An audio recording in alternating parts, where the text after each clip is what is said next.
энебиз деген ыйык болот экен. Мен өзүм эне жөнүндө энем жөнүндө айткым келет.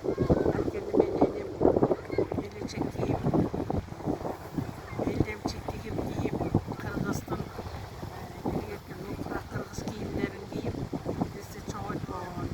Биз ошолордун катарында энемден алган кол өнөрчүлүгүмдү, энемден алган чеберчилигимди ушу кийинки келин балдар кыздарга калтырсам деп өзүм тилек тилеп жүрөм. Буюрса бүгүн көл жээгине келип ошо боюнча бир аз болсо да семинарга катышып, өзүмдүн болгон оюмду, колумдан келген